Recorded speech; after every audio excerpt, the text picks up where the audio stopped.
During the 1980s, the United States Army had a problem with their recruiting slogan, unlike the United States Marine Corps. After contacting various advertising agencies, the Army chose the successful Be All You Can Be slogan, which lasted for over 20 years. The individual I'm honored to introduce you today certainly lived the Be All You Can Be slogan to the utmost. His accomplishments while serving in the Army certainly bears this out. Colonel retired Joseph Masterson Sr., known to all by his nickname Doc, was born during the Depression and raised in the small town of Hurley, Wisconsin, a town which was so typical of Middle America at the time, where patriotism was not just a holiday event, but an everyday event.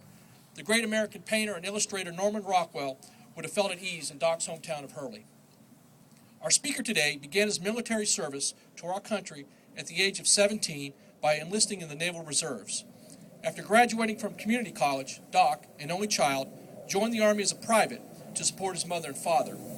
An only child, he joined the Army as a private and attended Officer Candidate School at Fort Riley, Kansas, where he was commissioned as a second lieutenant in the infantry. While in the infantry school at Fort Benning, Georgia, Doc volunteered for airborne school, and upon graduation from airborne school was assigned to the 11th Airborne Division at Fort Campbell, Kentucky. While at Fort Campbell, Kentucky, he volunteered for Ranger School back at Fort Benning and graduated from the 1st Officer Ranger class, class number 5, in 1952. Less than 6 months after graduating from Ranger School, while leading a night combat patrol in Korea during the Korean War, he was awarded the Silver Star for gallantry in action. Following his Korean War combat tour, Doc returned to the 11th Airborne Division for various assignments, one of which included as a company commander.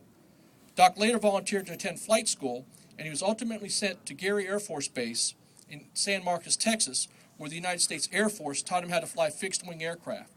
Several years later, Doc volunteered to attend Rotary or Helicopter Transition School. Several years later, upon graduating from the Command and General Staff College, Doc immediately volunteered for combat duty in Vietnam and was assigned to the 1st Aviation Brigade, where he was the commanding officer of the 197th Armed Helicopter Company. While in Vietnam, Doc earned numerous awards, some which included the Silver Star, the Bronze Star Medal for Valor, 2 Distinguished Flying Crosses, the Purple Heart, and 13 Air Medals. Additionally, he earned a South Vietnamese parachute wings and helped in starting an orphanage with which his unit helped provided volunteer work and supplies. Also, a book that just come out this month called Returning Fire, A History of the World's First Armed Helicopter Company, has a chapter devoted to Doc. After his combat tour of duty was completed, Doc was sent to Fort Rucker, Alabama, home of Army Aviation. While at Fort Rucker, he was chief of the Armament Division and was instrumental in writing the first field manual ever written for armed helicopter gunnery. He was awarded the Legion of Merit for that work. After various assignments, which included a battalion command and a student at our Army War College, Doc retired from the Army as a full colonel in 1976, our nation's bicentennial year. But Doc didn't stay retired for long and was free to pursue a successful career that was a passion for him, owning, training, and driving harness racehorses throughout the country. This passion of racehorses was passed on down to him from his father, who, by the way, had fought in France during World War I.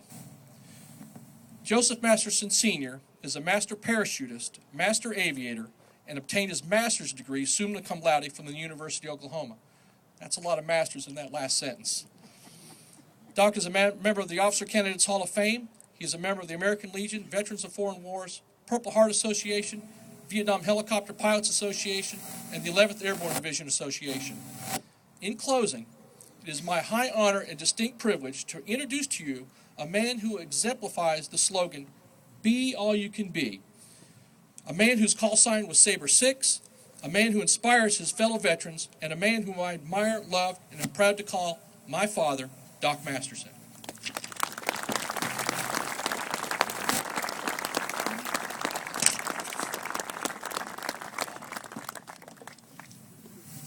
Thanks, Joe.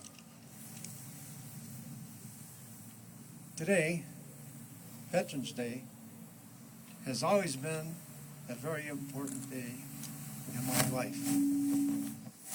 It began with my father, who was one of 10 children born to Irish immigrants and raised in Oshkosh, Wisconsin.